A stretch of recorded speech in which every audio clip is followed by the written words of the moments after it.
इकाई 7 हार की जीत। कहानी।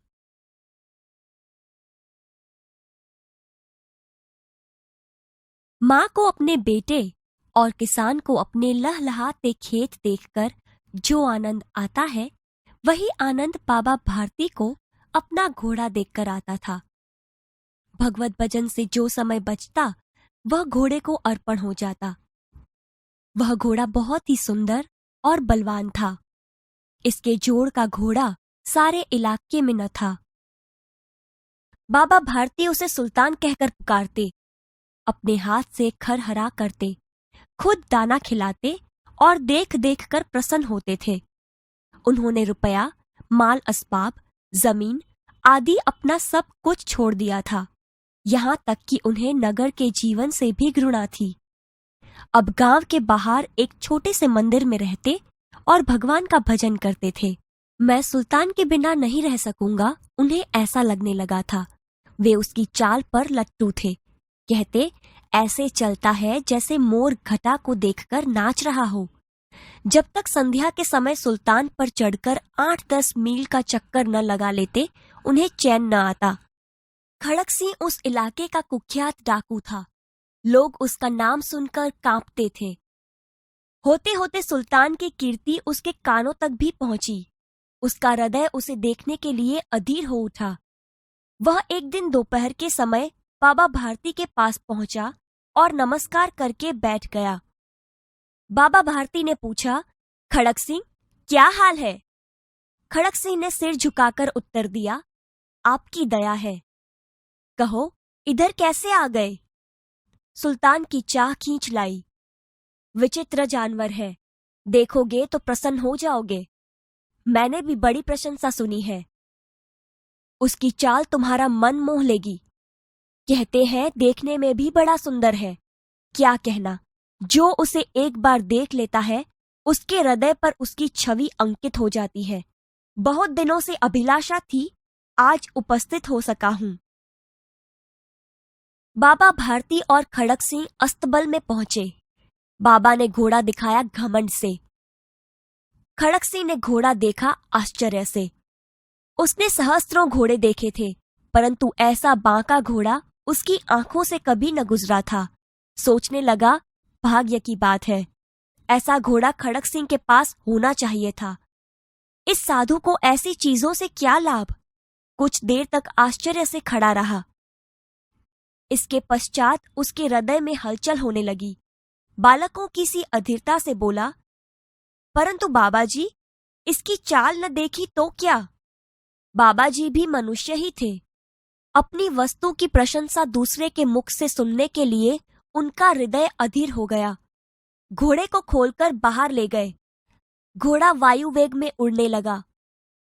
घोड़े की चाल देखकर उसके हृदय पर सांप लौट गया। वह डाकू था और जो वस्तु उसे पसंद आ जाए, उस पर वह अपना अधिकार समझने लगता था। उसके पास बाहुबल था और आदमी थे। जाते जाते उसने कहा, बाबाजी, मैं यह घोड़ा आपके पास न रहने दूंगा। बाबा भारती डर गए। अब उन्हें रात को नींद न आती। सारी रात अस्तबल की रखवाली में कटने लगी। प्रतिक्षण खड़क सिंह का डर लगा रहता था, परंतु कई महीने बीत गए और वह न आया। यहां तक कि बाबा भारती कुछ असावधान हो गए। संध्या का समय था। बाबा भारती सुल्तान की पीठ पर सवार होकर घूमने जा रहे थे। इस समय उनकी आंखों में चमक थी, मुख पर प्रसन्नता। कभी घोड़े के शरीर को देखते, कभी उसके रंग को, और वह मन में फूले न समाते थे। सहसा एक ओर से आवाज आई, ओ बाबा, इस कंगले की सुनते जाना। आवाज में करुणा थी। बाबा ने घोड़े को रोक लिया। देखा, एक अपाहिज वृक्ष की छाया में पड़ा कराह रहा है। बोले, क्यों, तुम्हें क्या कष्ट है? अपाहिज ने हाथ जोड़कर कहा, बाबा, मैं दुखियारा हूं, मुझ पर दया करो। रामावाला यहां से 3 मील है। मुझे वहीं जाना है। घोड़े पर चढ़ा लो, परमात्मा भला करेगा। वहां तुम्हारा कौन है? दुर्गा दत्त वैद्य का नाम सुना होगा। उनका सौतेला भाई हूँ। बाबा भारती ने घोड़े से उतरकर अपाहिज को घोड़े पर बैठा लिया और स्वयं उसकी लगाम पकड़कर धीरे धीरे चलने लगे।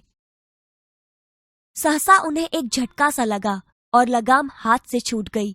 उनके आश्चर्य का ठिकाना न रहा जब उन्होंने देखा कि अपाहिज घोड़े की पीठ पर तनकर बैठा है और घोड़े को दौड़ाए लिए जा रहा है। उनके मुख से भय, विस्मय और निराशा से मिली हुई चीख निकल गई। वह अपाहिज डाकू खड़क सिंह था। बाबा भारती कुछ देर तक तो चुप रहे। इसके पश्चात कुछ निश्चय कर पूरे बल से चिल्लाकर बोले, जरा ठहर जाओ। खड़क सिंह ने आवाज सुनकर घोड़ा रोक लिया। उसकी गर्दन पर प्यार से हाथ फेरते हुए कहा, बाबा जी, यह घोड़ा अब न दूंगा, मगर एक बात सुनते जाओ। खड़क सिंह ठहर गया। बाबा भारती ने निकट जाकर उसकी ओर ऐसी आंखों से देखा जैसे बकरा कसाई की ओर देखता है। फिर कहा, यह घोड़ा तुम्हारा हो चुका। मैं तुमसे इसे वापस करने के लिए नहीं कहूंगा, परंतु खड़क सिंह, केवल एक प्रार्थना करता हूं, उसे अस्वीकार न करना, नहीं तो मेरा दिल टूट जाएगा। बाबा जी, आज्ञा कीजिए, मैं आपका दास हूं, केवल यह घोड़ा न दूंगा। अब घोड़े का नाम न लो, मैं तुमसे इसके विषय में कुछ न कहूंगा। मेरी प्रार्थना केवल यह है कि इस घटना को किसी के सामने प्रकट न करना। खड़क सिंह का मुंह आश्चर्य से खुला रह गया।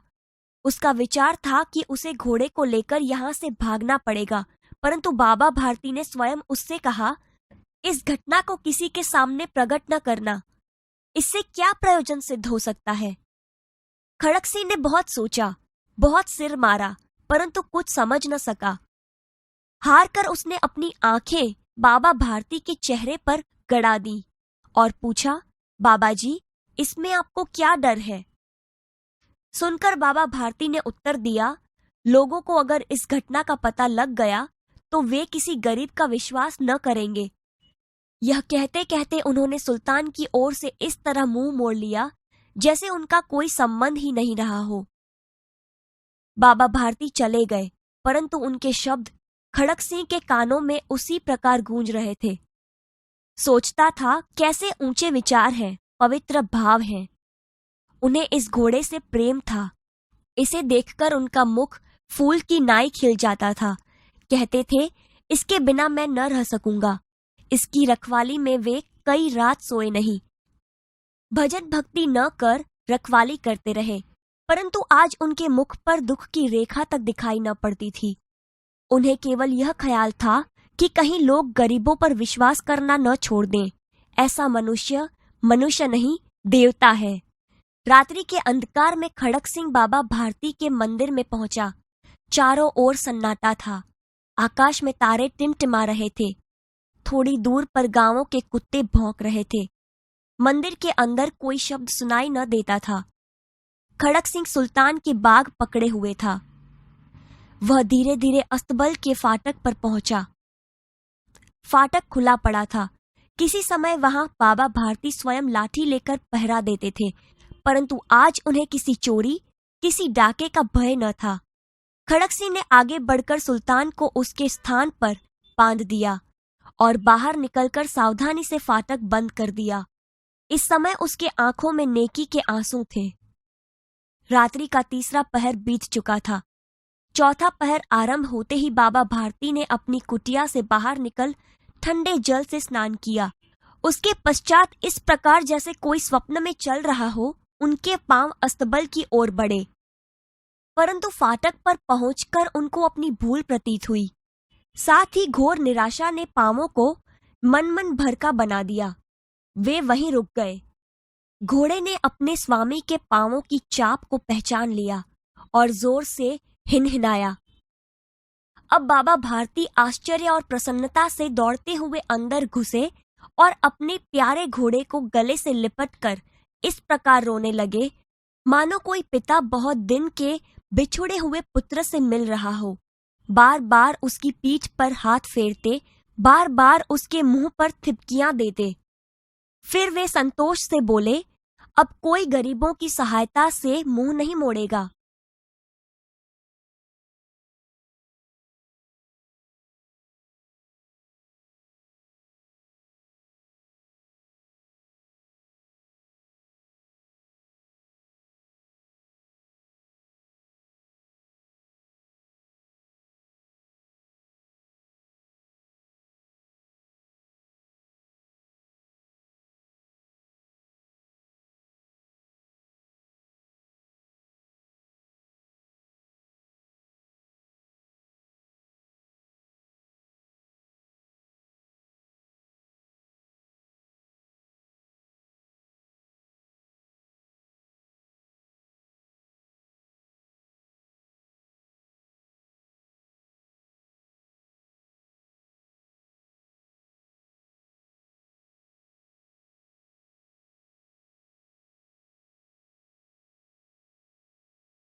नाम बद्रीनाथ शर्मा, उपनाम सुदर्शन, जन्म तिथि सन 1896, मृत्यु तिथि सन 1968।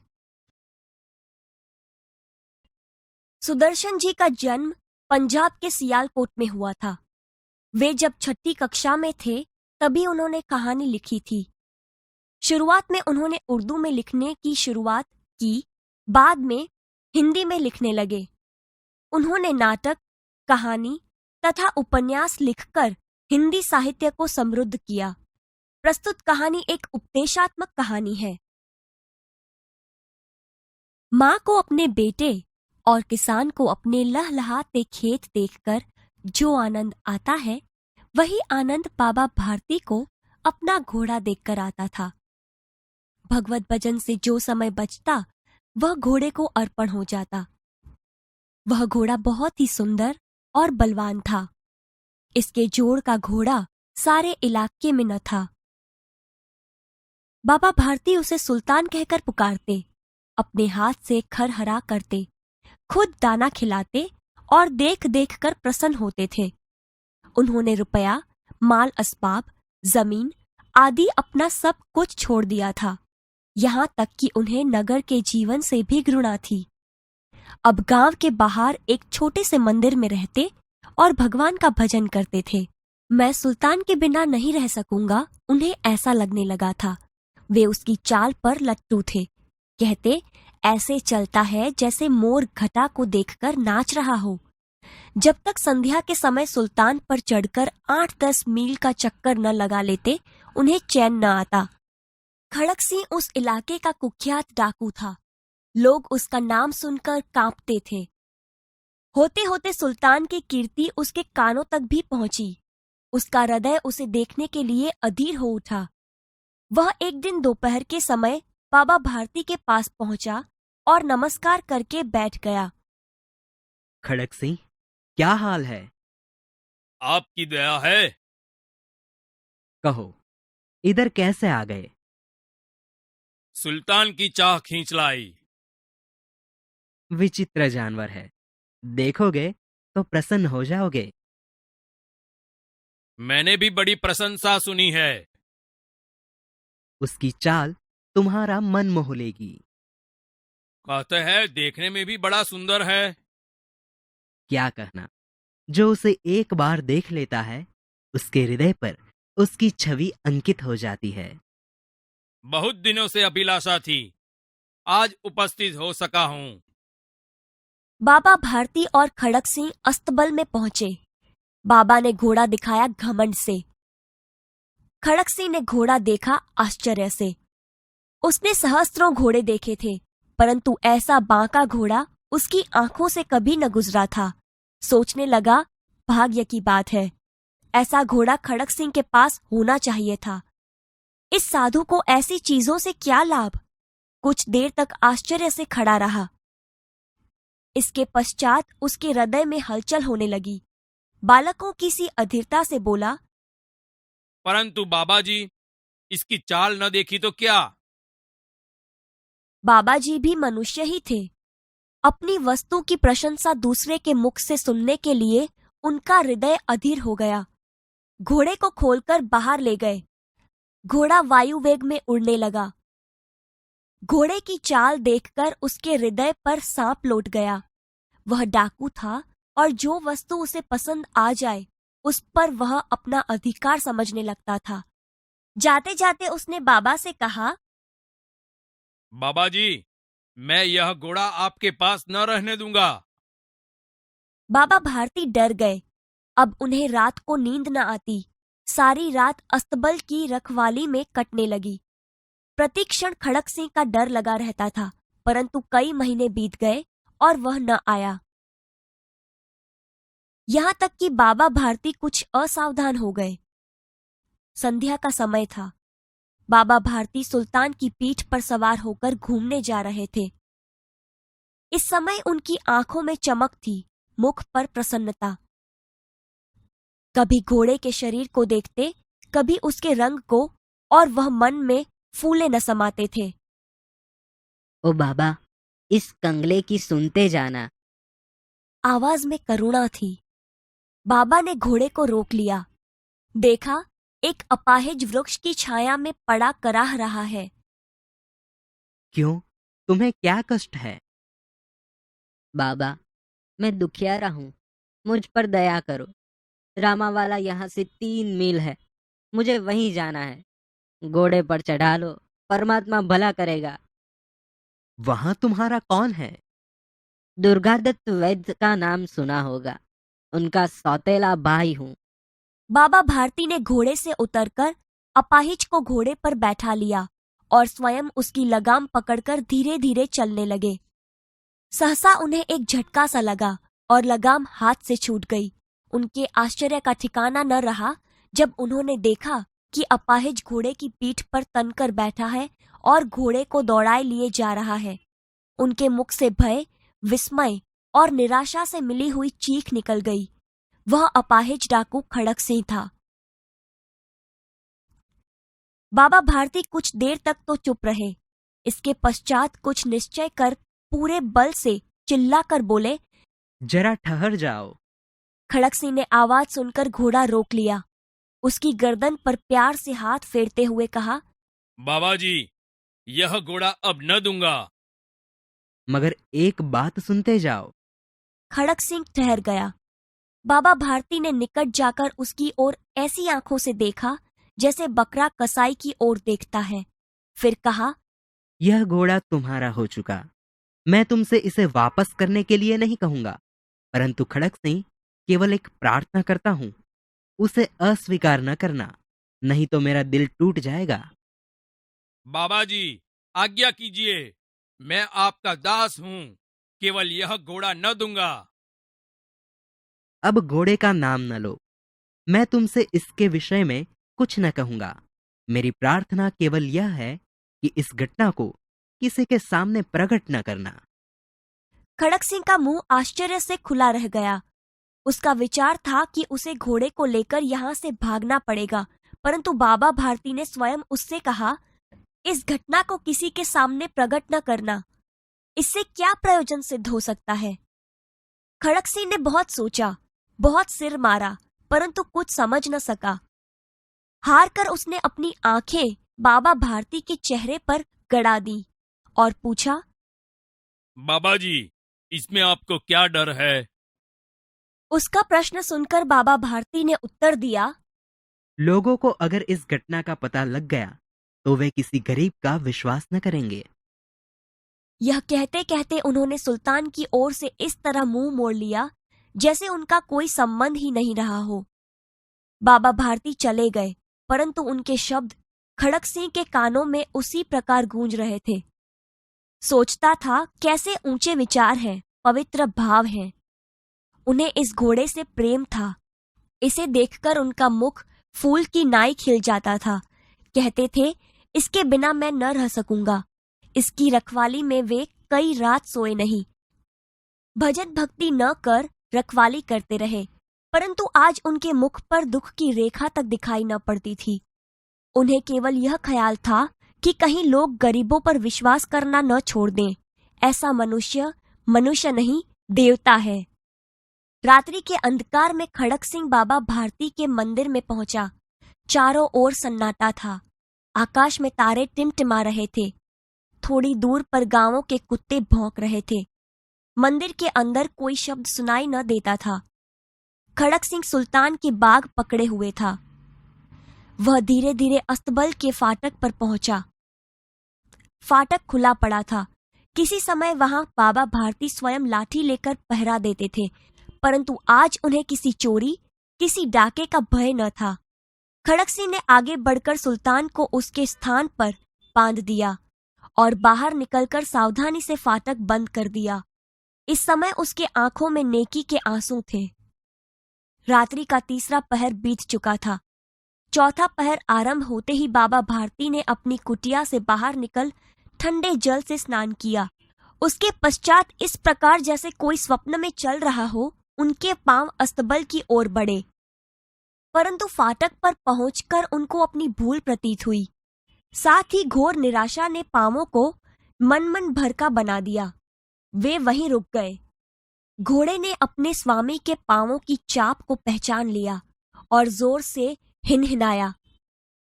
अब बाबा भारती आश्चर्य और प्रसन्नता से दौड़ते हुए अंदर घुसे और अपने प्यारे घोड़े को गले से लिपटकर इस प्रकार रोने लगे मानो कोई पिता बहुत दिन के बिछुड़े हुए पुत्र से मिल रहा हो।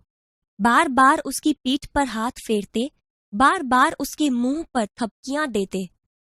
फिर वे संतोष से बोले, अब कोई गरीबों की सहायता से मुंह नहीं मोड़ेगा।